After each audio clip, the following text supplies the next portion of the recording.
Bonjour et bienvenue à tous. Je laisse aux derniers arrivants le temps de s'installer. Bienvenue donc ici à Anglet pour ces troisièmes journées du réseau des organismes de foncier solidaire après Lille en 2018 et Rennes en 2019. Pas d'édition en 2020, chacun le comprend bien compte tenu de la situation sanitaire. 2 journées qui vont nous permettre de faire le point sur le développement des OFS sur le territoire, sur la diversité des usages de la dissociation foncier bâti actuel ou à venir. Vous savez, on parle souvent du BRS comme du couteau suisse des politiques de l'habitat. On aura l'occasion d'y revenir. Vous aurez aussi la possibilité de visiter des opérations ici même à Anglet ou Bayonne, commune voisine. On vous en reparlera aussi tout à l'heure. Mais tout de suite, pour ouvrir ces journées, je vous cède la parole, Jean-Michel Barat. Vous êtes adjoint au maire d'Anglet. Merci Madame. Monsieur le Président, Mesdames et Messieurs les administrateurs de Foncier Solidaire France, Mesdames et Messieurs les élus, Mesdames et Messieurs, au moment de vous accueillir pour cette troisième journée de travail et surtout de projet, me viennent à l'esprit ces vers de Verlaine. Le ciel est par-dessus le toit, si bleu, si calme, un arbre par-dessus le toit berce sa palme. Cette répétition du mot « toi » en 2 vers dit assez l'importance dans l'esprit du poète, poète de la simplicité et des douleurs, l'importance de l'abri, du toit qui protège, du refuge où vivre ses joies et cacher ses peines. Et plus d'un siècle après, cette évocation paisible, poétique, la recherche du toit demeure tout aussi préoccupante, urgente, angoissante souvent pour beaucoup de nos concitoyens. C'est pourquoi nous nous réjouissons très sincèrement de vous accueillir à Anglet aujourd'hui pour la 3e rencontre de votre association, qui est également la première depuis la création officielle de votre organisme en avril dernier et le dépôt des statuts qui le justifient. Au nom de la ville d'Anglet, au nom de son maire, empêché ce matin, au nom de mes collègues du conseil municipal, je vous souhaite une très chaleureuse bienvenue, même si, comme vous l'avez constaté, le ciel anglois est loin de l'azur verlainien. Mais vous êtes ici pour travailler, échanger, construire des partenariats et des projets. Et je pense, comme peut-être votre président et l'ensemble de vos responsables, qu'une météo trop clémente pourrait laisser vos esprits vagabonder et ne pas vous concentrer sur l'essentiel. Il faut bien trouver des excuses au mauvais temps. Et comme très souvent dans notre région, on a peut-être dû vous dire « Ah, si vous étiez venu hier !» Mais vous êtes là aujourd'hui. Et donc, au nom des cieux et des orages, je vous demande pardon. Après vos 2 rencontres dans de grandes métropoles régionales que sont Lille et Rennes, vous vous réunissez à Anglet, dans une ville moyenne, et dans une région, la Côte Basque, où le problème du logement est particulièrement aigu, vous le savez, et où toutes les expériences, telles que le bail réel solidaire, sont précieuses et recherchées.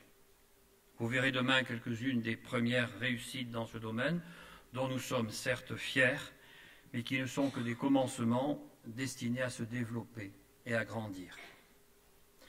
Votre choix de tenir ici vos assises témoigne de votre volonté d'enraciner vos projets sur l'ensemble du territoire et de répondre aux défis du logement partout où ils se présentent.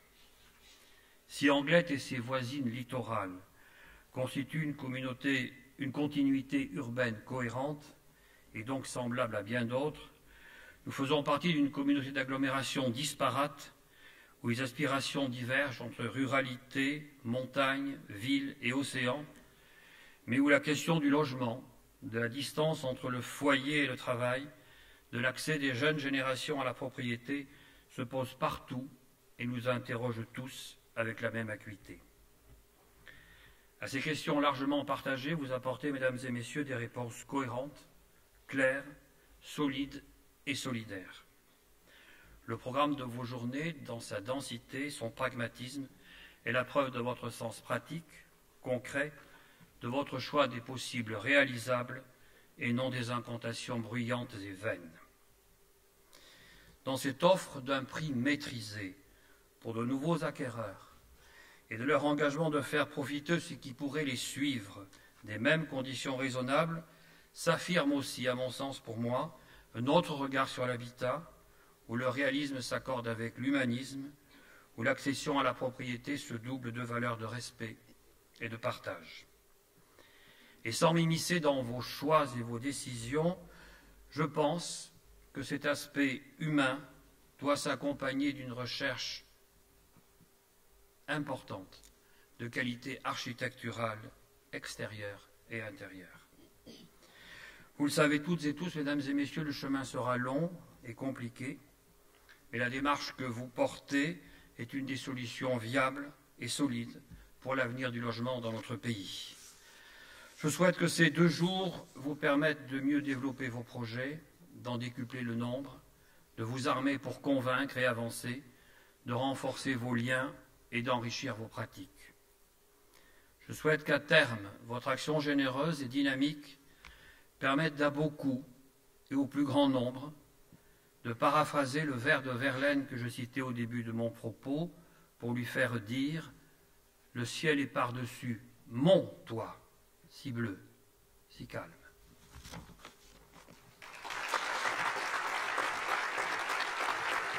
Merci Jean-Michel Barak. Vous n'allez pas pouvoir rester avec nous au-delà de cette intervention. Merci beaucoup. Je vous invite donc à retrouver la salle. Et Honoré Puy, un mot d'accueil également. Je veux d'abord commencer par remercier bien entendu l'adjoint au maire des propos qu'il vient de tenir. Merci donc chers collègues. Je vous remercie notamment d'avoir cité Verlaine, mais on pourrait aussi citer Rimbaud finalement, puisque Rimbaud, le dormeur du Val, avec une région si belle et si verte, il y a effectivement de quoi dire lorsqu'on évoque ces 2 grands poètes français. Alors vous avez aussi évoqué au travers de votre propos les difficultés d'accès au logement que rencontrent évidemment beaucoup de ménages sur le territoire national. Ici à Anglet et ailleurs, nous sommes les représentants des territoires, communes, intercommunalités, qui enregistrent toutes une forte augmentation de leur croissance démographique. Et c'est, je dirais, le cas sur tout l'arc atlantique français. Logement qui interpelle les collectivités, les élus, et depuis longtemps. Et face à cela, eh bien, nous constatons aussi que depuis maintenant de très longues années, nous avons du mal à répondre à cette question d'accès au logement. Alors pourquoi? Parce que le marché du logement est un marché bien particulier, très peu fluide, sur lequel l'offre et la demande ne s'ajustent pas facilement. Et si on sait qu'il y a aujourd'hui dans ce pays 36 à 37 millions de logements et près de 67 millions d'habitants, cela devrait normalement suffire. Sauf que cela ne suffit pas puisque, comme vous le constatez, dans certaines zones, il y a des difficultés d'accès au logement. D'une part parce que la composition sociodémographique des ménages évolue au fil du temps, et puis surtout les populations se déplacent en fonction de leurs choix. Et c'est bien effectivement ce déplacement de population que nous vivons à l'heure actuelle et qui rend plus compliqué effectivement l'accès au logement sur certains territoires tendus. Alors nous sommes en tout état de cause et par ailleurs dans un moment qui est quand même extrêmement compliqué et sur lesquels nous allons pouvoir échanger durant ces 2 journées. Cela concerne les coûts de construction. Cela concerne aussi la nécessité de prendre en compte, par exemple, la transition écologique avec l'augmentation du coût, par exemple, de l'énergie.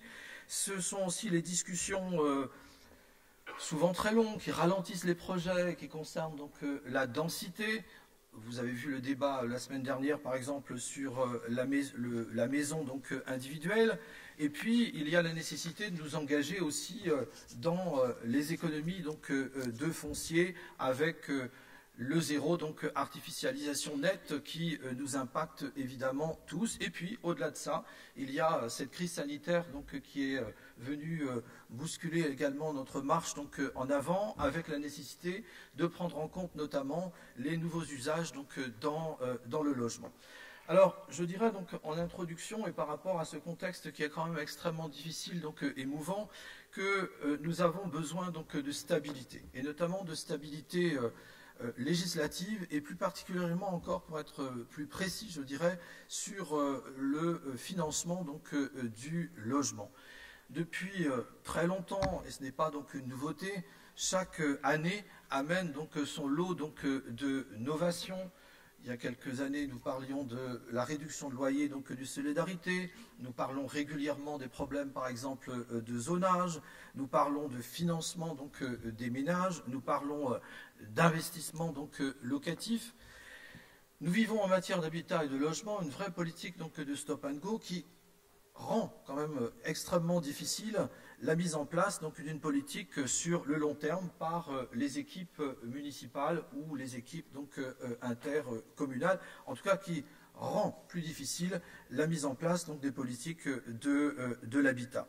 Alors nous le voyons bien encore donc ces derniers jours, la commission Rebsamen qui a pu donc se réunir donc tout au long donc de ces derniers mois est l'illustration parfaite de mon propos qui consiste à vouloir proposer donc des mesures donc de réaction par rapport donc à des mesures précédemment en matière de logement qui ont pu avoir donc un certain nombre d'effets négatifs. Et donc voilà pourquoi, à titre personnel, je milite depuis longtemps pour une véritable loi de programmation en faveur donc du logement, véritable loi de programmation du logement, comme cela existe d'ailleurs dans d'autres secteurs. Je pense par exemple à la défense nationale. Alors, en attendant, aujourd'hui, nous sommes réunis donc ici donc à Anglet pour évoquer donc les offices fonciers donc solidaires, cette nouvelle propriété et cette nouvelle forme également de dissociation foncière qui interroge, qui suscite donc de l'intérêt, et c'est ce à quoi nous allons essayer donc de répondre pendant donc ces 2 journées. Et moi je voudrais dès à présent et pour terminer donc mon propos vous remercier déjà donc d'être là donc aujourd'hui donc très nombreux, remercier également les équipes locales qui nous ont donc accueillis aujourd'hui, et on aura l'occasion de les remercier donc avant la fin donc de ces 2 journées, et puis remercier également donc l'adjoint au maire qui nous a quittés, je crois, en tout cas je ne le vois plus, mais que je salue donc une nouvelle fois. Merci à vous. Merci beaucoup. Honoré Puy, puisque vous êtes au pupitre, rejoignez-nous. Vous avez fini votre propos d'accueil, mais je vais encore vous donner la parole, puisque je ne vous ai pas présenté, mais même si ici, évidemment, tout le monde vous connaît, vous êtes vice-président de Rennes Métropole, délégué à l'habitat, au logement et aux gens du voyage, et vous présidez l'OFS Rennes Métropole Foncier Solidaire, et surtout l'association Foncier Solidaire France qui organise ces journées. Je parle bien d'une association, puisque de réseau informel, vous vous êtes structuré en début d'année, enfin au printemps, en association. Pourquoi cette structuration? Qu'est-ce que ça doit vous apporter? Et comment fonctionne l'association aujourd'hui? Alors, nous nous sommes effectivement structurés en association au début donc, de l'année 2021. Nous aurions dû en réalité le faire un petit peu plus tôt, mais le contexte sanitaire nous a amené donc, à retarder, à mettre en œuvre donc, cette association. Quel est l'objet en fait de cette association? Il y a deux objectifs principaux que nous nous fixons. Il s'agit d'abord de capitaliser, il s'agit donc de mutualiser l'expertise donc développée par les différents membres donc du réseau. C'est vraiment un objectif fort qui est d'ailleurs inscrit dans la charte donc de nos valeurs, qui avait été adoptée à Rennes donc en 2018. Et puis c'est aussi de se positionner comme étant un acteur identifié auprès donc des pouvoirs publics, puisque bien entendu ce dispositif donc d'OFS-BRS est un dispositif qui est quand même donc aujourd'hui encore extrêmement récent, qui a besoin donc de se nourrir de l'expérience donc de ses membres, qui a besoin aussi de faire évoluer un certain nombre de mesures, je dirais, législatives donc ou réglementaires pour mieux répondre aux questions donc qui se posent. Et donc pour tout cela, eh bien, il était important effectivement de se structurer donc en association, et depuis le début de l'année, je ne donnerai pas de chiffres maintenant puisque c'est prévu un petit peu plus tard, mais beaucoup donc d'organismes de fonciers solidaires donc nous ont rejoints, témoignant de l'intérêt même de ce que je viens donc de vous expliquer à l'instant. Et puis ce que nous avons tenu à faire également donc dans cette association, et je le dis notamment pour les personnes qui nous rejoignent donc ce matin, nous avons tenu à faire en sorte que dans cette association, on puisse retrouver toutes les familles des OFS. C'est-à-dire qu'on trouve les représentants, effectivement, donc les OFS, disons, d'inspiration collectivité locale. Il y a les offices fonciers solidaires qui ont pu être créés par les organismes donc HLM. Il y a également donc les coopératives donc qui sont présentes. Et donc moi je ne me conçois pas comme étant véritablement le président de tout ça. Je me conçois plutôt comme étant l'animateur de toutes celles et ceux qui acceptent de participer à cette association, au conseil d'administration et au bureau. Merci beaucoup. Stanislas Dandievel, vous êtes, vous, trésorier de l'OFS de la métropole lilloise. Secrétaire, en fait. Ah oui, non, secrétaire. Oui, c'est pas grave. D'accord, bon, excusez-moi. Adjoint au maire de Lille, délégué à l'urbanisme, au paysage, à la nature, à l'eau, à l'agriculture urbaine et à l'action foncière immobilière. Un gros portefeuille. Et donc vice-président de Foncier Solidaire France. C'est bien ça. Ce sont donc aujourd'hui les troisièmes journées, on vient de le dire, des journées qui s'inscrivent dans la continuité des travaux déjà engagés à Lille et à Rennes précédemment. Oui, tout à fait. Donc déjà bonjour à toutes et à tous. Donc pour vous resituer un petit peu, vous rappeler, c'est les premières journées d'échange du réseau des organismes de foncier solidaire se sont tenues en effet à Lille. C'était il y a 3 ans, c'était le 15 novembre 2018. Alors pour mémoire, bon, je pense que tout le monde ici connaît les choses, mais ces organismes de foncier solidaire sont créés par la loi Allure, à partir notamment d'un travail collectif dont les prémices ont eu lieu, je tenais aussi à le souligner, au sein, à l'époque, du réseau national des collectivités pour l'habitat participatif. Donc des personnalités comme la députée Audrey Linkenel, qui fut rapporteur de la loi Allure, le notaire Frédéric Roussel, je pense qu'il interviendra dans l'après-midi, mais aussi les équipes Habitat de la métropole du Grand Lyon, de la métropole de Rennes, de la ville de Lille, ou encore la Fédération des coopératives HLM, participent avec l'État à la constitution du dispositif et à son architecture opérationnelle, le bail réel solidaire. Alors, créé en février 2017, l'OFS de Lille est le premier OFS agréé par l'État en juillet 2017. Et de 2017 à 2018, les OFS pionniers se créent un peu partout en France. Donc comme foncier solidaire Rennes Métropole, comme coopérative foncière francilienne, comme foncier coopératif Malouin, coopérative foncière Méditerranée, foncière EPFL Haute-Savoie, l'organisme de foncier solidaire et d'innovation sociale, l'OFS de l'EPFA de Guyane, et bien sûr le col foncier solidaire, cher Imed, et le PFL du Pays Basque, cher Arnaud, qui encadrait cette table ronde et qui nous accueille pour ces journées anglaises aujourd'hui au Pays Basque. Donc les rencontres de 2018, pour vous resituer un peu le cheminement dans l'histoire de ces rencontres, elles sont l'occasion de signer une charte d'orientation qui va fonder le réseau. Elle est signée par ces OFS pionniers, dont je viens de vous citer, si je puis dire, mais aussi par des collectivités qui n'avaient pas encore créé les OFS, mais qui allaient s'engager dans la démarche, ainsi que par le ministre du Logement de l'époque, Julien Denormandie. Donc je reviendrai dans quelques instants sur ces valeurs portées par cette charte, mais je voulais aussi redonner un peu la suite des choses. Donc après Lille, 1 an après, cher Honoré, c'est à Rennes qu'ont lieu les secondes rencontres du réseau, 6 et 7 novembre 2019, donc il y a 2 ans. Entre-temps, les OFS deviennent une réalité opérationnelle. Non seulement ils se développent, mais c'est encore le passage à l'action avec la signature par les habitants des premiers baux réels solidaires. Les actes des journées de Rennes permettent, et tu l'as rappelé, Honoré, de réaffirmer et de diffuser les valeurs qui ont présidé à la création du modèle en France. Peu de temps après, donc les 5 premiers logements BRS sont livrés ici, au Pays Basque, à Espelette par l'OFS du Col, suivi de 15 à Lille par l'OFS de la métropole lilloise. De premiers ménages y logent, après avoir acquis le logement via le mécanisme de dissociation du foncier et du bâti, et verse une redevance à l'OFS, je pense que c'est le cas, au Col. Voilà. Et on a désormais plus d'une année de recul sur ces premiers programmes habités. Je pense qu'on aura l'occasion, lors de ces journées, de revenir sur ces expériences concrètes. Alors depuis, c'est pas loin de 300 logements BRS qui sont livrés un peu partout en France, par exemple par Foncier Solidaire Rennes Métropole, par la coopérative foncière francilienne, cher Christian, et encore par l'OFS de Saint-Malo. Bon, je ne les cite pas tous parce que je pense qu'on apprendra aussi à les connaître.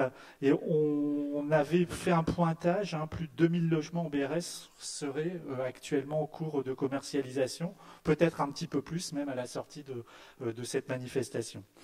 Donc la création le 15 février dernier de l'association Foncier Solidaire France, que préside Honoré Puil, a permis de formaliser notre réseau. Il s'appuie désormais sur un secrétariat temporaire qui est assuré par la Fédération des COP, ce qui est l'occasion d'en remercier la présidence. Et surtout, les chevilles ouvrières que sont Vincent Laurier, son délégué général, ainsi que les équipes mobilisées avec lui.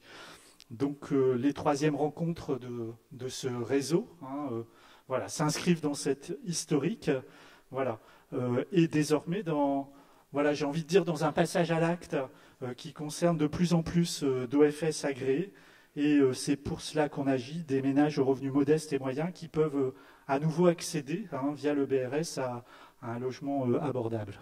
Merci beaucoup. Vous évoquiez il y a quelques instants la charte des valeurs qui avait été initiée par les OFS pionniers. En quoi elle fait ciment de tous les organismes membres de Foncier Solidaire France? Alors cette charte, effectivement, elle est annexée au statut de l'association. Donc elle avait été adoptée à Lille. Et en deux mots, ce qui nous anime, c'est de permettre de créer des logements durablement abordables par la dissociation du foncier et du bâti. Concrètement, les murs appartiennent à l'acquéreur alors que le terrain sur lequel il se situe est loué à l'organisme de foncier solidaire pour une somme modique. Et le coût du logement ainsi acheté est très largement inférieur à celui d'un logement classique de même qualité. Alors il s'agit aussi de logement durablement abordable par la combinaison de deux principes que nous portons au sein de Foncier Solidaire France. C'est d'une part, on s'adresse à des ménages sous conditions de ressources, donc des ménages revenus moyens et modestes. Alors après, le mode de calcul, etc. Bon, tout ça, ça fait partie, et c'est l'objet des débats que nous avons. Donc, en tout cas, principe, s'adresser à des ménages sous conditions de ressources. Et second principe, c'est créer un parc de logements non spéculatifs dans la durée grâce au mécanisme du bail réel solidaire rechargeable, en fait. Donc dans plusieurs de nos territoires, le modèle OFS a également vocation à se substituer aux aides qu'apportait jusqu'alors la collectivité à l'accession abordable. Plusieurs collectivités vont même plus loin en intégrant des objectifs de production d'OFS complémentaires à ceux du logement locatif social dans leur PLH, dans leur dossier de réalisation de ZAC ou dans les servitudes de mixité sociale de leurs plans locaux d'urbanisme. Voilà. Nos valeurs, ce sont aussi la représentation équilibrée entre les différentes formes d'OFS, Honoré le rappeler, les différentes familles, les différents statuts, qu'ils soient issus de collectivités locales, d'établissements publics fonciers ou d'organismes HLM, dont les coopératives.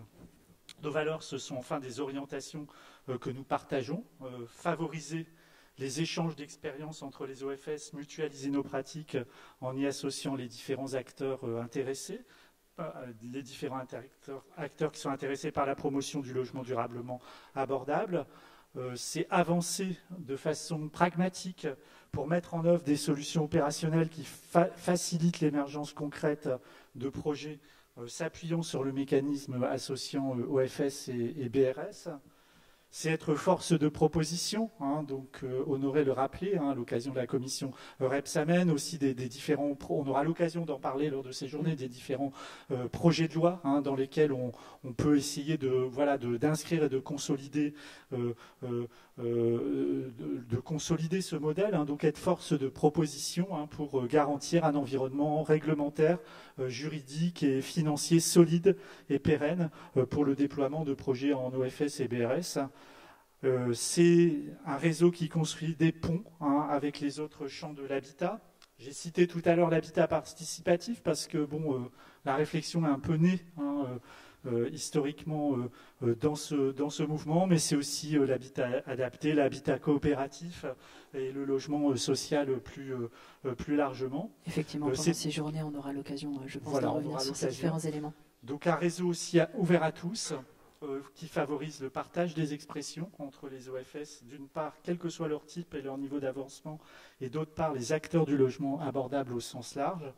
Et dans cette charte d'orientation et les valeurs qu'il porte, nous réjouissons aussi. L'État s'est engagé à nous accompagner durablement dans une position de facilitateur pour le développement du réseau. Je pense que la présence de Jean-Marie Quemener avec nous est plus largement... Vous faites ma transition, c'est parfait. Voilà.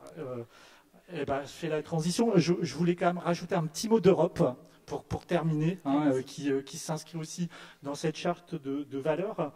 Il y a véritablement l'enjeu d'une reconnaissance européenne de ce modèle et qu'on partage avec les différents community land trust qui existent à l'échelle européenne. On y a travaillé ces dernières années au sein d'un programme européen qui est Sustainable Housing for Inclusive and Cohesive Cities. Et là, c'est aussi un deuxième message pour l'État, une deuxième transition, si je puis dire, c'est de dire la France va prendre la présidence de l'Union européenne bientôt.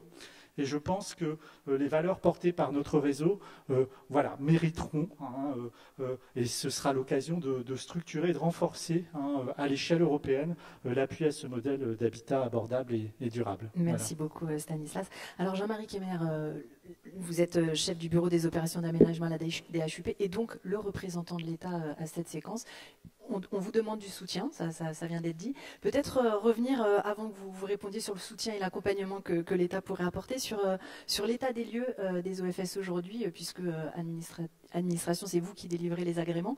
Donc, on a donné quelques chiffres sur la dynamique en cours, mais qu'est-ce qu'il en est et comment l'administration appréhende ce nouvel outil, puisque la loi Allure est récente et les développements, on vient de l'entendre, sont eux aussi assez récents. Comment vous appréhendez ce nouvel animal qu'est l'OFS?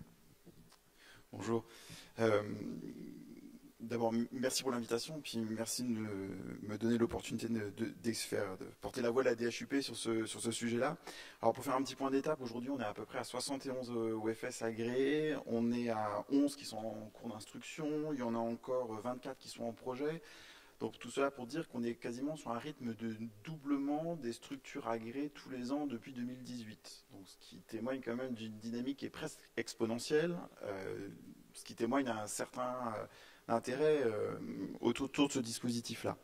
Alors peut-être pour dire un petit peu d'où on vient et peut-être où est-ce qu'on va sur ces sujets d'agrément. Monsieur Dandiavel le rappelait, la genèse de la loi. Donc depuis 2013, on a la loi Allure qui crée les OFS. 2017, on crée le BRS. Alors ça a été un parcours pour nous, l'administration, jalonné de plusieurs étapes un peu compliqué. D'abord, s'approprier ce que c'est qu'un OFS, avec un sujet assez délicat qui est d'abord un OFS, c'est une structure sans lucrativité. Donc comment est-ce qu'on interprète ce sujet-là par rapport aux demandes d'agrément qui nous viennent? Et ensuite, il y a la question du bail réel solidaire. Faisons en sorte que ça fonctionne, écrivons l'ordonnance de quel est ce type de contrat de bail. Et ça a été un travail très important. Ce qu'on a fait aussi beaucoup, c'est finalement dans toute cette période, c'est convaincre en fait, expliquer ce que c'est que cette nouvelle façon d'habiter, cette nouvelle façon d'être propriétaire et convaincre, les collectivités, mais ça c'est plutôt le rôle du réseau des OFS qui l'a fait, mais convaincre d'autres acteurs. Je pense particulièrement aux acteurs bancaires. Je me souviens d'une conversation avec une grande banque nationale qui, quand je lui ai présenté le dispositif, m'a un peu dit mais bon, mon bon monsieur, vous rigolez, mettre au point une offre de prêt pour des particuliers pour un dispositif dont on ne sait pas ce que c'est, on ne sait pas ce que ça va produire, et en plus, les biens ne sont même pas hypothécables, en gros, vous rigolez, quoi. Et donc, tout le temps en fait, qui s'est passé depuis 2018, là, ça a été finalement de convaincre en fait, les acteurs de l'intérêt du dispositif, de voir comment il fonctionnait. Et ce qui a été intéressant, c'est de voir aussi comment s'en sont saisis d'autres acteurs. Je pense par exemple à l'ANA sur des questions de réhabilitation. On a eu la DREA, le Provençal-Côte d'Azur qui s'est beaucoup intéressé au dispositif dans le cadre de la catastrophe de la rue d'Aubagne. L'ANRU également s'est saisi du dispositif pour voir comment on pouvait se saisir de la mécanique au FSBRS, plutôt en montage économique pour trouver une réponse à des solutions de projets de renouvellement urbain. Et on a enfin d'autres acteurs financiers qu'on doit aussi saluer. Je pense à la Banque des Territoires avec le prêt Gaïa qui est vraiment une arme majeure en fait pour développer le dispositif OFS-BRS, mais aussi le soutien financier d'Action Logement qui a dimensionné aussi une offre de prêt qui permet d'améliorer la capitalisation des structures qui veulent se lancer dans l'OFS. Donc voilà où est-ce qu'on en est un petit peu aujourd'hui. Donc prise en considération, apprentissage aussi de nos services déconcentrés en fait qui sont chargés pour le compte des préfets de région d'instruire les demandes d'agrément, avec parfois des questions byzantines. Donc là, je vous renvoie sur l'excellente foire aux questions qui a été montée par la DHUP et l'ensemble des DREAL, qui récapitule de manière quasi exhaustive en fait toutes les questions qui se sont posées en fait sur les demandes d'agrément. Donc cette foire aux questions, elle est disponible sur le site du ministère et c'est aussi sur le site de la DREAL PACA. Et donc on a appris en marchant. Voilà, aiguillonné bien sûr par le réseau des OFS, qui nous a fait probablement bouger plus rapidement que ce qu'on aurait fait si on avait été tout seul à la manœuvre. Donc plutôt une dynamique de co-construction. Alors où est-ce qu'on va maintenant? Donc on se satisfait bien sûr en fait de la dynamique OFS-BRS. On était plutôt dans une logique d'expérimentation, de facilitation, d'agilité dans le déploiement du dispositif et la délivrance des agréments. Maintenant, je dirais qu'on a un moment où on a besoin de se poser un peu sur le dispositif pour voir qu'est-ce qu'il produit en termes de politique publique. Donc, parmi les grands chevals de bataille pour nous, ça a été comment est-ce qu'on insère le dispositif dans la politique du logement. Donc ça, c'est chose faite. Là, c'est la reconnaissance notamment du BRS dans le décompte au titre des logements sociaux, au titre de la loi SRU. Donc ça, c'est un grand tournant. Donc aujourd'hui, le BRS, c'est un outil du logement social. C'est acquis. Maintenant, il faut voir qu'est-ce qu'il produit. Et on est très impatient maintenant de monter des observatoires pour essayer de mieux connaître quels sont les ménages qui accèdent à ces logements, quels sont leurs parcours résidentiels, est-ce que la promesse qui avait été faite autour du dispositif, finalement, elle s'accomplit ou elle ne s'accomplit pas. On a aussi beaucoup d'interpellations, et notamment du réseau des OFS, sur qu'est-ce que produisent en fait les OFS sur les questions de spéculation foncière, avec les OFS qui interviennent dans des marchés qui sont extrêmement tendus, avec des capacités financières qui sont un peu exorbitantes du droit commun. Donc on a interpellé sur beaucoup de ces questions-là. Si j'élargis un petit peu le champ, aujourd'hui, en fait, on a un petit peu deux défis. Vous l'avez cité tout à l'heure, donc c'est l'objectif zéro artificialisation nette, donc comment est-ce qu'on construit plus sobre dans la maîtrise du foncier. Et puis finalement, on a cette équation économique qui intervient, dont il est difficile de trouver une solution, c'est qu'il faut maîtriser le foncier, il faudrait mieux recycler le foncier pour éviter de faire de l'étalement urbain, consommer des espaces naturels, des terres agricoles, et en même temps, il faut produire du logement abordable. Donc comment trouver une solution à cette équation économique. Et là, c'est un petit peu le sens du propos de François Rebsamen, en fait, dans la commission sur la relance durable de la construction, c'est de s'appuyer aussi sur des dispositifs comme le dispositif OFS-BRS pour trouver une voie de résolution à ce sujet-là. Et c'est à ce titre que M. Rebsamen fait pas mal de propositions, notamment pour faire en sorte d'améliorer la robustesse du modèle économique des OFS, notamment du point de vue de la fiscalité. Donc voilà, donc OFS-BRS comme moyen peut-être de surmonter l'injonction apparemment contradictoire de produire du logement social et de produire plus de recyclage foncier. Donc on est sur ces questions-là aujourd'hui. On a aussi des propositions qui vont intervenir, vous l'avez évoqué à demi-mot, dans le projet de loi 3D, donc qui est examiné à l'Assemblée nationale à partir du 6 décembre prochain, qui porte un certain nombre de dispositions qui vont permettre en fait d'améliorer encore le dispositif et sa robustesse. Alors c'est des petits pas, c'est ça qui caractérise le dispositif OFS-BRS, c'est qu'on progresse par petites touches successives, que ce soit sur la fiscalité ou sur le dispositif. Donc là, dans les mesures un petit peu phares, il y a d'abord, et ça c'est très attendu par les organismes de logements sociaux qui sont agréés OFS, c'est finalement la fluidification de la vente HLM dans le régime du BRS. C'était attendu, avait été amorcé par la loi Elan, mais il manquait encore la mécanique législative pour le faire, donc ça, ce sera chose faite. Il y a un outil qui va intéresser pas mal les OFS aussi, c'est la capacité en fait des collectivités à déléguer leurs droits de préemption urbain en fait aux organismes de foncier solidaire de telle sorte qu'ils puissent acquérir directement du foncier et s'économiser en fait le système de vente successive qui va aussi qui surcharge un petit peu le modèle économique du dispositif. Voilà, et puis dans les grandes mesures du gouvernement autour du dispositif et du projet de loi 3DS, il y a aussi l'ouverture en fait du principe de la dissociation de la propriété foncière et de la propriété bâtie sur d'autres types de biens immobiliers que du logement en accession sociale à la propriété, Alors, il y a un premier sujet qui est comment est-ce qu'on peut dissocier la propriété foncière et bâtie de locaux d'activité professionnels et commerciaux, en particulier quand on les trouve en fait dans des opérations immobilières. On a, vous savez, des rez-de-chaussée commerciaux, et donc l'idée ce serait de céder avec le même principe en fait ces biens-là quand on a du logement en BRS dans les étages supérieurs. Voilà, et il y a une idée voilà, qui traverse aussi beaucoup, qui vient aussi du député Laglaise, qui a publié un rapport il y a 2 ans, sur comment est-ce qu'en fait, on étend ce dispositif à des ménages avec des conditions de ressources qui sont un peu différentes, enfin, qui ne seraient pas des ménages modestes pour le coup. Voilà. Par contre, il y a une volonté affichée du gouvernement qui est bien de sanctuariser en fait, le bail réel solidaire dans la politique d'accession sociale à la propriété, avec tous les avantages et la facilitation fiscale qui va autour.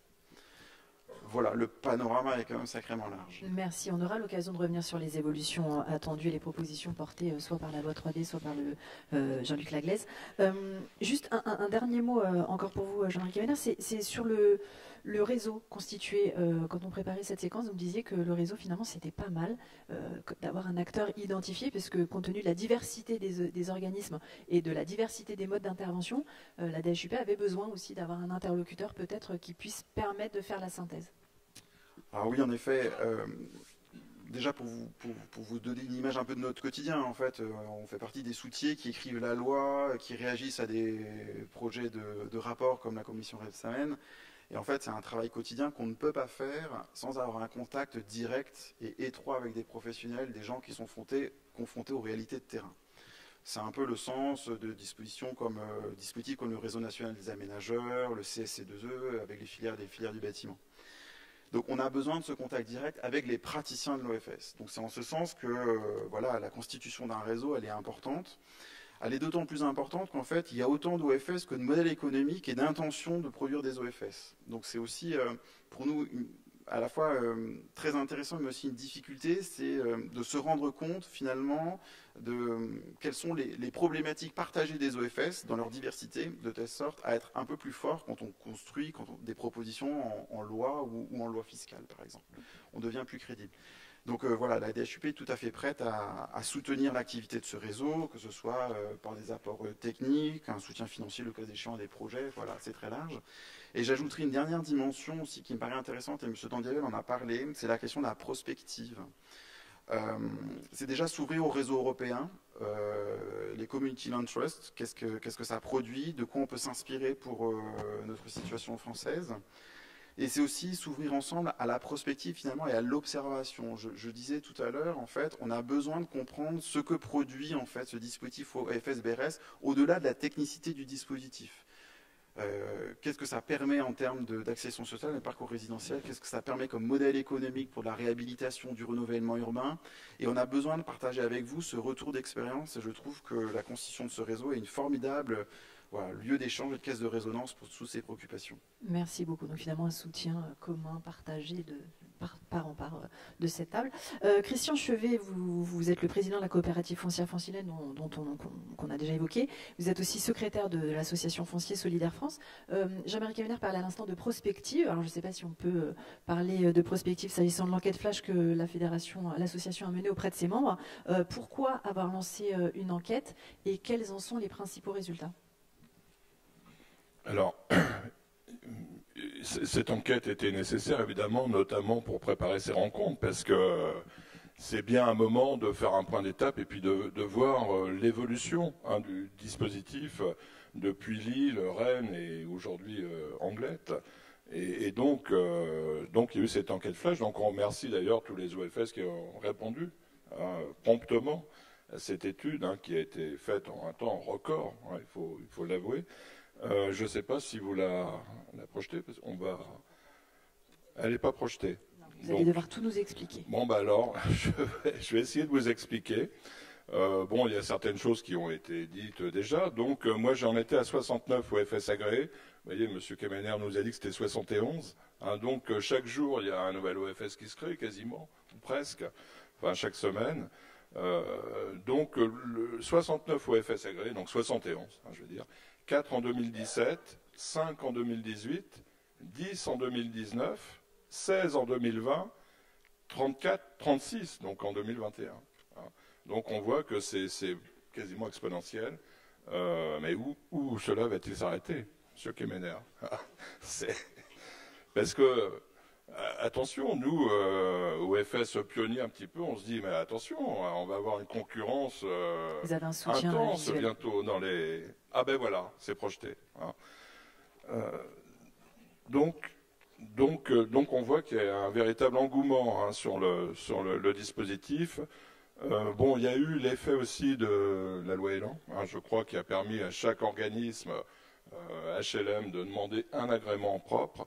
Donc on voit que si on fait les nombres d'OFS par famille, on voit qu'il y a 39 organismes HLM, hein, donc 56% des OFS qui sont des organismes HLM ayant demandé l'agrément. Donc d'ailleurs beaucoup avec l'idée de faire de la vente HLM, hein, beaucoup avec cette idée-là. 27 OFS ex nihilo, donc associations, GIP, coopératives, collectivités, et puis 3 EPFL quand même, hein, dont celui du Pays Basque. Donc on voit que effectivement le réseau, on voit la carte là, hein, que les territoires sont bien représentés. Ensuite, c'est un modèle évidemment qui a commencé à produire. Donc si on peut passer au slide suivant. Voilà. Donc 5 logements livrés en 2019, mais là c'est le col. Donc le pionnier des pionniers. En fait, tout de suite derrière, il y a eu Lille, hein, il y a eu l'Île-de-France, il y a eu Rennes, hein, et puis maintenant, aujourd'hui, les choses arrivent au fil de l'eau. Donc d'ici fin 2021, près de 380 logements livrés, dont beaucoup, je pense, sur le Pays Basque, hein, parmi les 380. Et d'ici 2025, c'est là où on voit quand même que la machine se met en route, près de 11 000 logements livrés, avec près de 21 000 logements en projet. Hein. Donc on voit qu'il y a quand même une forte activité hein, prévue dans les tuyaux. Donc si on regarde la courbe, il y a un petit fléchissement, là on voit en 2022, bon il y a eu l'effet Covid, il y a eu l'effet municipal, il y a eu tous ces effets-là quand même hein, qui font qu'on n'est pas sur quelque chose de totalement linéaire, hein, mais on voit qu'on est quand même sur une dynamique importante de production. Alors, je pense que c'est qu'un début, parce que pour que le BRS ait du sens aussi et qu'il commence à peser un petit peu sur les marchés de l'immobilier, parce que c'est aussi le but, hein, il faudra bien sûr continuer à développer l'offre en BRS pour peser sur le marché. Ensuite, la dynamique par région, c'est le prochain slide. Voilà. Donc, je veux dire, ouf, l'Île-de-France est juste passée devant l'Aquitaine. Ah. Mais il s'en est fallu de peu. Ah. Donc on voit bien aussi là qu'il y a on retrouve les grandes métropoles, hein, évidemment, hein, les territoires denses et vraiment urbains. Mais pas seulement, on voit aussi en fait le dynamisme des opérateurs qui font aussi la production, hein, la production des BRS sur le territoire. Je pense que c'est qu'un début parce que mécaniquement on va voir les grandes unités urbaines, je pense, se développer et développer beaucoup plus de BRS, mais c'est déjà un bon début. Alors ensuite, ce qui est intéressant, ce sont les modes de production. Et là, c'est vraiment un graphique qui parle parce que là, moi, je l'ai découvert hein, il y a 2-3 jours. On voit qu'il y a quand même une majorité de BRS qui sont produits par le monde HLM, par des organismes HLM, donc à plus de 59%, des BRS avec des opérateurs promoteurs privés 16%, VFA auprès d'un promoteur privé 4%. Alors bon là évidemment moi je parle un peu avec une casquette HLM ici et c'est vrai qu'on est enchanté de ce modèle-là parce que on refait travailler les maîtrises d'ouvrage HLM et en maîtrise d'ouvrage propre, il y a certains OFS qui produisent directement sans passer par des opérateurs. Là, on est quand même à 21% de la production. Donc, c'est vraiment des courbes encourageantes. Merci beaucoup, Christian Chevet.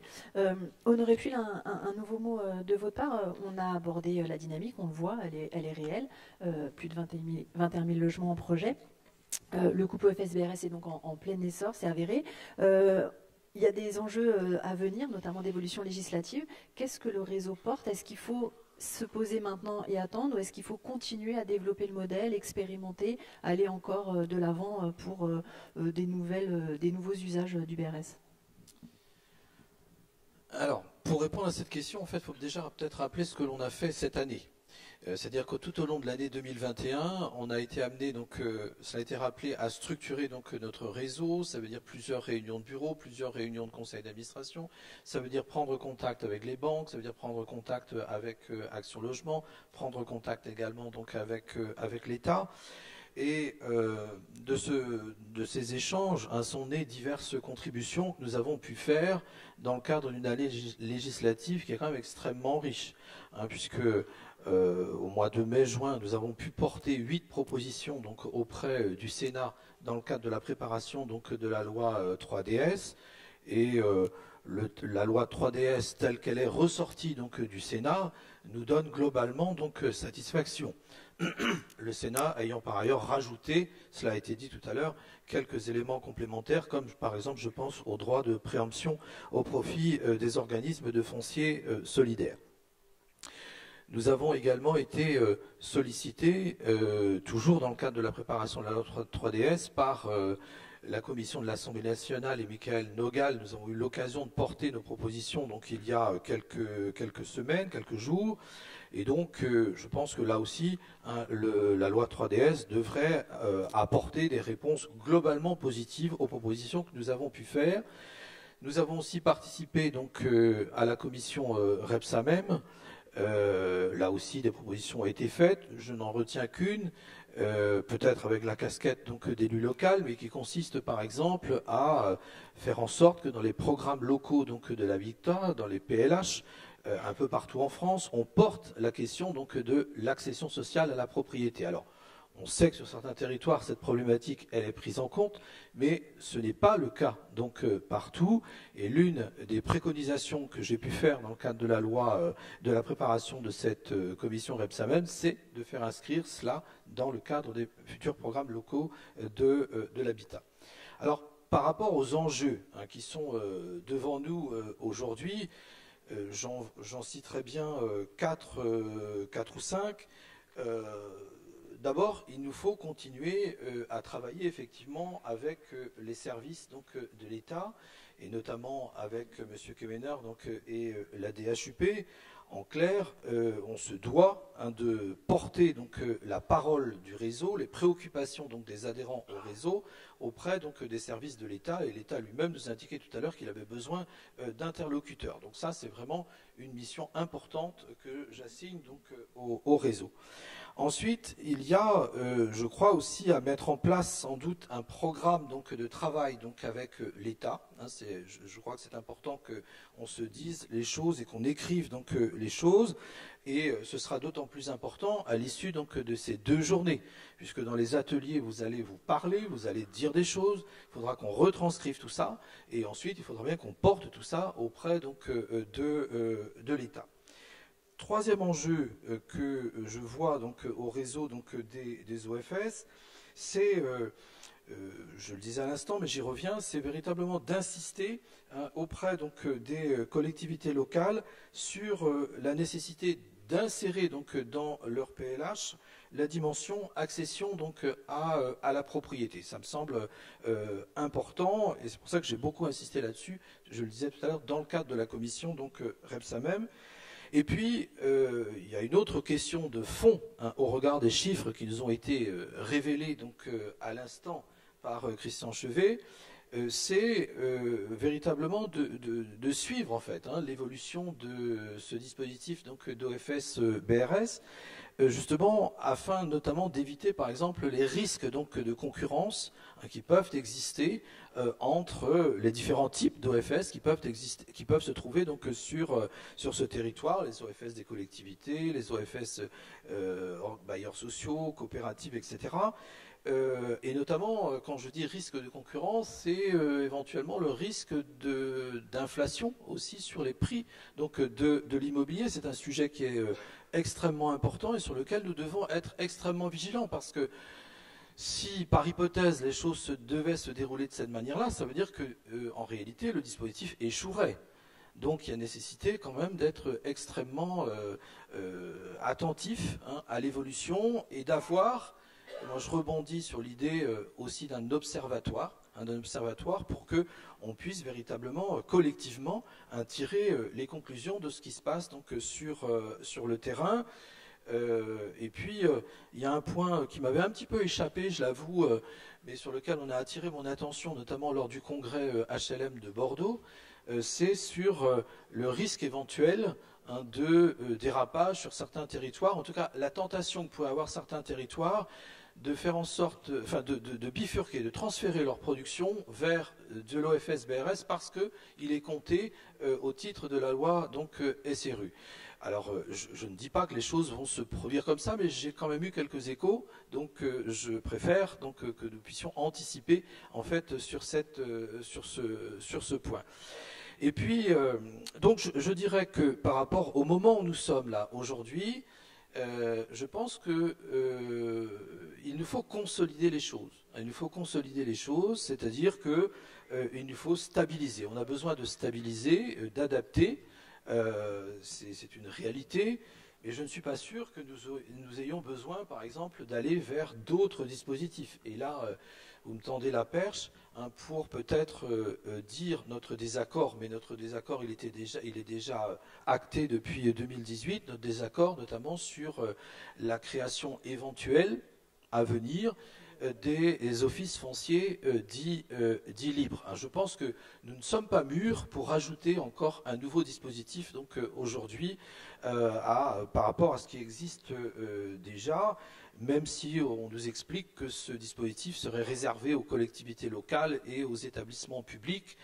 Je vois bien l'intérêt qu'il peut y avoir par rapport à la maîtrise à long terme donc du foncier.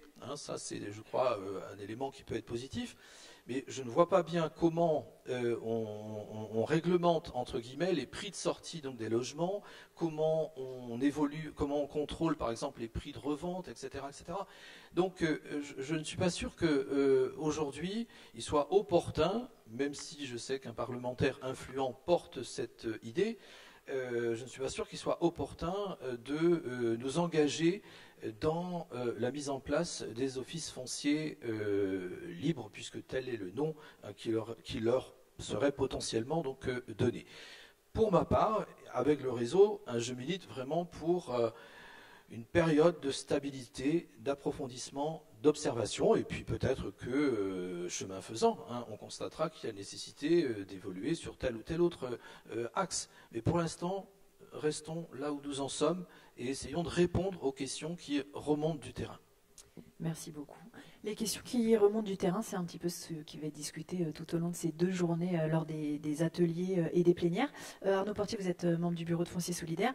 Que nous réservent ces 2 journées et qui s'adressent aux OFS déjà agréés ou en cours de constitution, mais aussi aux amis, j'allais dire, des OFS, en tout cas tous les acteurs intéressés et concernés? Oui, bonjour à toutes et à tous. Bienvenue ici à Anglette. On est très heureux de vous accueillir. On a essayé effectivement en partenariat très serré avec les membres du bureau et les représentants donc, de la Fédération des coopératives. Je pense à Vincent et à Juliette là, qui nous ont beaucoup épaulés en fait, dans la construction et la mise en place de ces journées. À la suite en fait, de cette plénière de présentation, il vous est proposé en fait, de participer à des ateliers. Donc vous avez normalement dû vous inscrire dans chacun de ces ateliers. Au niveau de l'organisation, les ateliers se dispatcheront en fait, dans 3 salles. Celle-ci, la petite salle à laquelle vous pouvez accéder en fait par la porte de sortie ici en bas des escaliers ou en descendant les escaliers qui étaient au niveau de l'accueil café, et puis une salle dite foyer, le foyer. Donc vous voyez le dispatching là, des ateliers en fonction des localisations. Le foyer en fait est à l'étage et donc pour y accéder il faut que vous alliez à l'escalier qui est à l'opposé en fait de l'accueil café pour vous rendre donc à cet espace.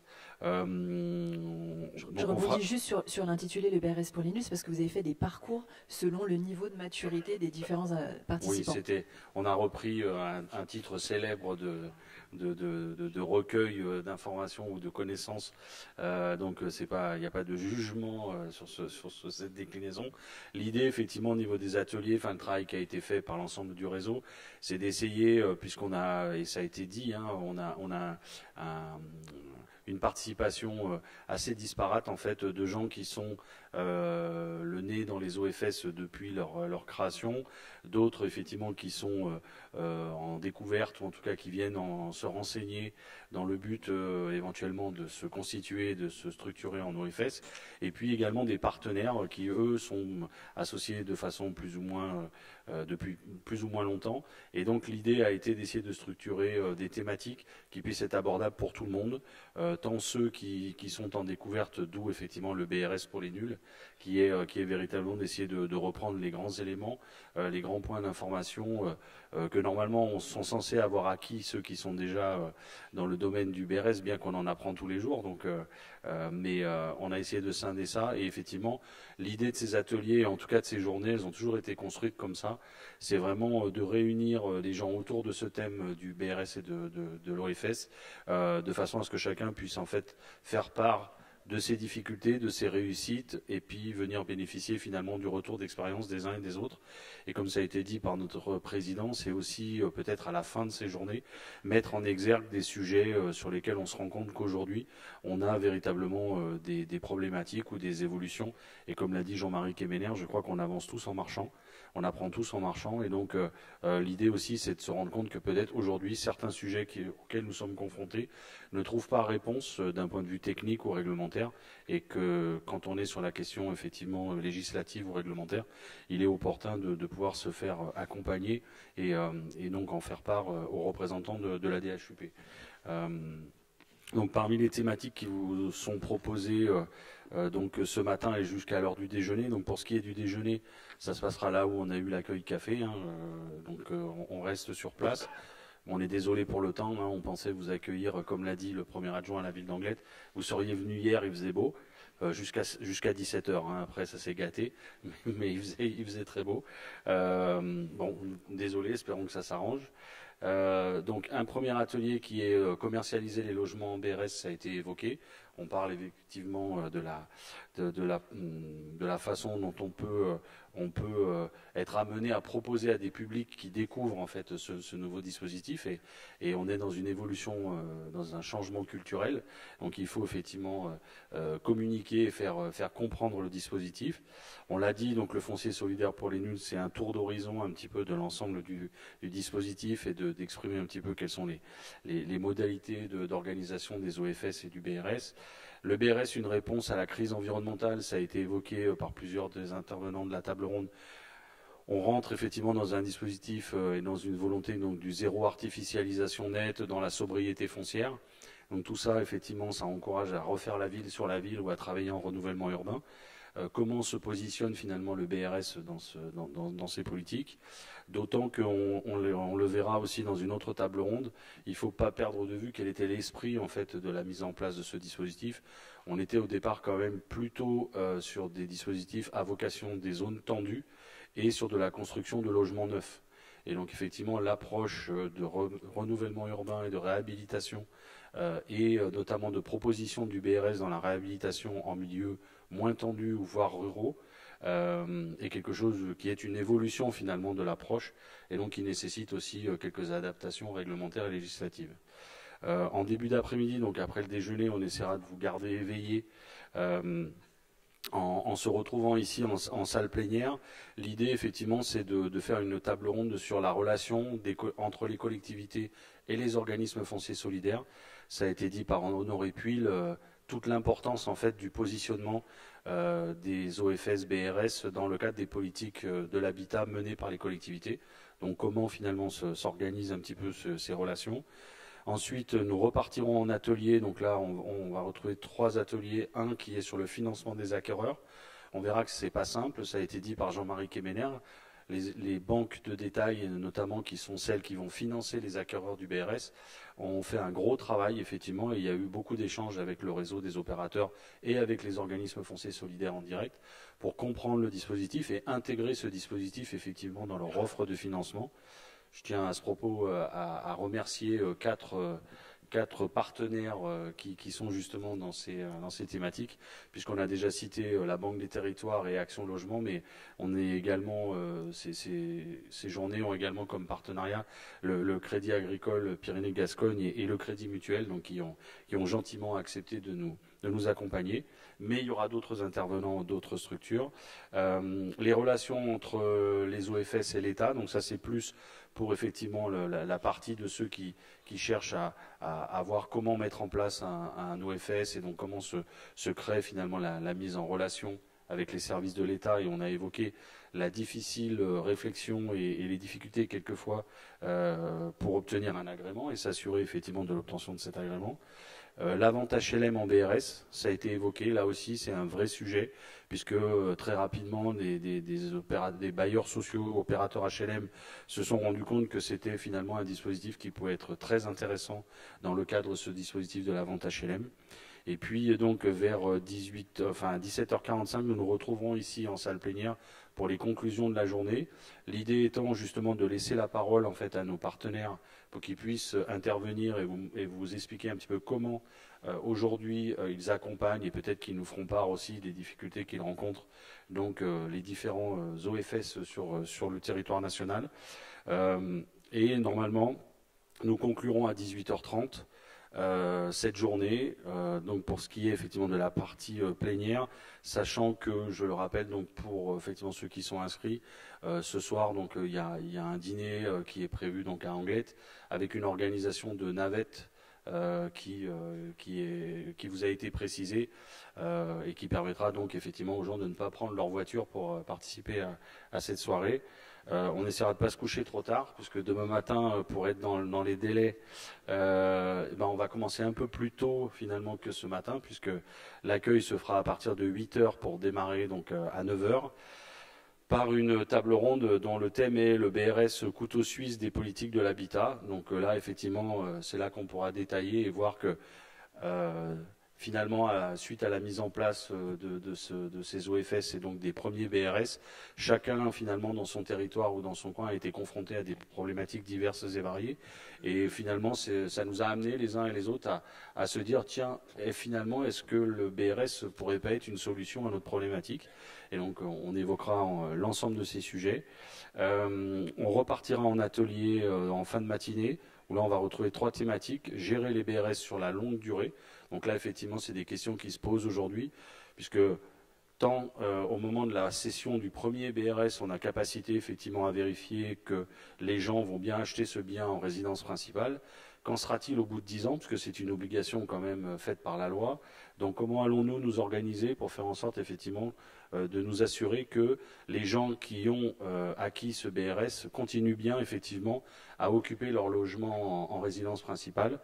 On sait tout l'attrait que peut avoir dans certaines zones le Airbnb et la facilité de mise en place de ce genre de dispositif. Donc éviter quand même que les BRS deviennent demain des logements mis en réseau sur ces plateformes pour de la location saisonnière. Les différents montages financiers, juridiques et opérationnels, parce que là aussi, ça a été dit par Jean-Marie Kemener ou par Honoré Puil, je crois qu'il y a autant d'organisations et de montages financiers qu'il y a d'OFS aujourd'hui agréés. Donc chacun cherche à être innovant et s'adapter effectivement à sa problématique. Et puis enfin, une question importante qui a été soulevée, c'est que... Et j'ai souvenir véritablement de cette phrase, ou en tout cas de ce message porté par le ministre du Logement de l'époque, qui était Monsieur de Normandie, où il évoquait le fait que pour lui, le BRS, en tout cas au moment de la signature de cette charte à Lille, le BRS était peut-être probablement le seul outil aujourd'hui à disposition permettant de lutter contre la spéculation foncière. Et quand on rentre dans le mécanisme du BRS, on se rend compte que c'est peut-être le meilleur outil pour faire de la spéculation foncière.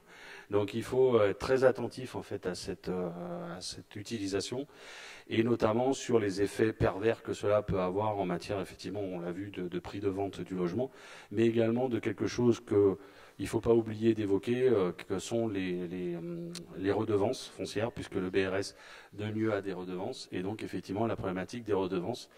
Et on se rend compte, après 3 années d'échanges entre nous, que ce qui pourrait sembler assez simple à régler n'est pas aussi simple que ça, qu'on a chacun les uns et les autres des disparités et des contraintes particulières, et qu'il est quand même important d'essayer de trouver le moyen d'encadrer ces dispositifs. On finira donc vers 12h30. On n'aura malheureusement pas les honneurs de la présence de Madame la Ministre, mais je crois qu'elle a enregistré un message, donc qui vous sera effectivement transmis. Et puis notre président et vice-président se chargeront de clôturer ces journées avant le déjeuner, et pour ceux qui sont inscrits, des visites, puisqu'on a proposé effectivement, et c'est Imed Robana donc qui se chargera. Alors, il conduira pas le bus, mais il fera l'animation. Donc, il se chargera effectivement de ces visites. Ce qui est prévu normalement, c'est qu'en partant d'ici, il vous emmène sur une opération à Bidart, donc qui est une petite commune de 6 000 ou 7 000 habitants, mais sur la côte, très connue, et qui subit des pressions très fortes. Et il vous présentera une opération qui a été réalisée en collaboration avec la municipalité. Et puis ensuite, revenir sur Bayonne, pour venir vous présenter en fait une opération un petit peu particulière, dans laquelle, dans un premier temps, donc une personne de l'EPFL Pays Basque vous fera visiter une opération qui est en cours de réalisation. Donc vous verrez les locaux à l'état brut avant intervention. Et puis Imed vous emmènera donc sur une opération dans le même quartier qui est finie, puisque je crois qu'elle est livrée, ça y est. Donc vous verrez ce qu'on fait ensuite et quelle est la nature de l'intervention. Et on est là dans le cadre d'un dispositif un peu particulier, puisqu'on est sur un périmètre de PNR4, donc de Programme National de Requalification des quartiers anciens dégradés, donc sur le petit Bayonne quartier historique, et où en fait des opérations de curtage, donc on vient démolir des parties d'habitation à l'intérieur d'îlots de construction, donc Imed vous racontera tout ça, et ça vous permettra effectivement de voir et de constater qu'on a pu réaliser finalement ces opérations pour la plupart, parce qu'il y a 5 îlots qui se sont réalisés, et effectivement ces opérations dans certains cas ne sont réalisables que par l'apport du BRS, malgré un programme national, c'est-à-dire avec une participation de l'ANRU sur des financements et de la collectivité. Voilà, et enfin, après on vous laissera repartir chez vous. Et du coup, je vous annonce déjà qu'il fait beau samedi et dimanche. Donc, si vous avez envie de profiter du Pays Basque sous le soleil, restez un petit peu, vous serez les bienvenus. Merci beaucoup Arnaud. Imed Robana, il nous reste quelques minutes avant la fin de cette séquence. On vient de le dire, vous allez nous faire le plaisir de nous présenter des opérations. Ça a été dit tout à l'heure, 380 BRS livrés déjà, dont quasi 200 sur ce seul territoire. C'est énorme. Oui, en fin d'année, on aura livré à peu près 195 logements, et tous commercialisés sous cette forme-là. Mais effectivement, on a alors, peut-être tout à l'heure, Stanislas a repris l'ensemble des OFS agréés, il a cité le col en tout dernier, alors même qu'on a eu la délicatesse de nous faire agréer juste après Lille, puisqu'on est le deuxième à avoir été agréé. Parce que c'est vrai qu'il faut reconnaître que la paternité revient beaucoup. Il y a eu un travail important d'Audrey Linkenheld, et pour nous c'était important aussi quand même de respecter un peu ce travail qui avait été fait. Sur le territoire, le BRS est vraiment un outil extrêmement important. Encore une fois, je reprends toujours moi l'exemple du logement à Guétari, ou le maire de Guétari qui m'appelle pour me dire: Monsieur Robana, le T3 que vous avez vendu en PSLA à 152 000 €, il s'est revendu 10 ans après, parce qu'on a des clauses anticipatives de 10 ans, à plus de 400 000 €, et en plus pour être occupé 1 mois ou 2 par an en résidence secondaire. C'est absolument abominable, alors, même si pour ce qui nous concerne, on pense aussi que, voilà, même si on est modeste, on peut pouvoir faire des plus-values un peu comme tout le monde, mais dans ces proportions et sur des terrains publics, c'est un vrai problème. Donc c'est pour ça qu'on s'y est intéressé de manière très importante dès le début. Et on a effectivement livré les 3 premiers projets au niveau national. Il faut dire que le Pays Basque a toujours été un peu précurseur sur pas mal de domaines. Et je dois remercier ici vraiment, j'en profite, on a fait un travail technique avec les techniciennes, parce que ce sont des techniciennes de l'agglomération qui est extrêmement intéressant. On a parlé tout à l'heure de la problématique d'un outil contre la spéculation immobilière qui peut se transformer d'un outil de spéculation foncière. En fait, la difficulté, c'est qu'au tout début, on ne pouvait être agréé, les organismes HLM ne pouvaient pas être agréés en direct. Donc c'est pour cette raison qu'on avait créé un outil de territoire auquel on a associé un certain nombre de nos confrères, alors des offices, XL Habitat, l'Office 64, Gironde Habitat, Domo France, etc. Voilà, pour en faire un outil de coopération en fait. Et on pense qu'en coopérant ensemble, justement, on essaie d'éviter de faire des bêtises et on est un peu plus intelligent un petit peu ensemble. On est une coopérative, on croit à la vertu de la coopération. Effectivement, à un moment donné, la loi a permis à ce que chaque OFS puisse être agréé, ce qui peut-être n'est pas mauvais, mais sauf que s'il n'y a pas de régulation, c'est là où le bas blesse en fait. D'où tout le travail qui a été fait localement avec les collectivités pour définir des valeurs plafonds, que ce soit au niveau du foncier qu'au niveau des prix de VFA, parce que sans régulation, forcément, malheureusement, dans un secteur où le foncier est extrêmement rare et voilà, donc il fallait faire tout ce travail et donc ce territoire, je pense que en ce qui nous concerne en tout cas, pratiquement aujourd'hui on ne fait plus de PSLA. C'est vrai qu'au début on a pensé que c'était un outil spécifique au secteur très tendu, c'était le cas. On s'est posé beaucoup de questions, est-ce que ça allait fonctionner, est-ce que sur un territoire où la terre est importante, mais on s'est rendu compte non seulement que ça fonctionnait, mais qu'il n'y avait pas de frein à ça, on est pratiquement le même public que le PSLA, et ensuite on a commencé à essayer de voir effectivement des secteurs ruraux, des secteurs un peu moins tendus, etc., et à chaque fois, de manière pratico-pratique en fait, parce que ça marche ou ça ne marche pas, c'est le marché qui le montre en fait, voilà, et c'est en testant qu'on voit que ça peut marcher ou ça ne marche pas. J'ai personnellement, je profite de cette assistance aussi pour un message, là, du coup, un regret presque au niveau des services de l'État, enfin de l'État plutôt du gouvernement, c'est qu'aujourd'hui, il y a un plan de relance qui est assez important, et notamment la réhabilitation, et je pense que c'est une très bonne chose qu'il y a beaucoup d'argent qui est mis dans la réhabilitation, et c'est vrai qu'on sait que l'urgence climatique, elle est là, et qu'il va falloir y aller. Sauf que je regrette beaucoup qu'il n'y ait pas eu pour l'accession sociale à la propriété, donc des gens modestes, parce que ce qui est devant nous demain, il va falloir construire plus sobre, il va falloir, tout ce qui est économie d'énergie, c'est gagnant-gagnant, on investit 100 €, c'est récupéré par nos acquéreurs. Par contre, tout ce qui est bas carbone, il faut y aller, on sait qu'il faut y aller, mais on ne peut pas y aller si, en tout cas, si on veut ne pas reculer l'échéance, il va falloir accompagner, comme peut le faire l'ADEME ou la région pour accompagner des nouveaux dispositifs, le temps que les filières se développent. Ces filières, on est en train d'y travailler au niveau local, on est avec HSA et l'XL Habitat à travailler avec une structure qui s'appelle Habitat Écoaction pour développer les filières d'éco-construction, sauf que les prix vont être plus chers, c'est clair.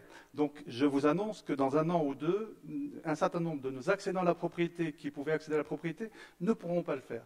C'est une réalité d'aujourd'hui et je trouve que sur les 30 milliards, avoir 1 milliard pour des gens modestes, je trouve que ça aurait été pas mal. Voilà. Donc j'en profite pour passer ce message parce que c'est vrai que c'est... Voilà. Alors, la ministre n'est pas là, mais le représentant de l'État, je ne doute pas qu'il lui fera passer le message quand il la verra. Merci à vous tous participant à cette séquence, à vous aussi dans la salle. Fin de cette première séquence d'ouverture, une petite pause et début des ateliers à 11h30. Merci.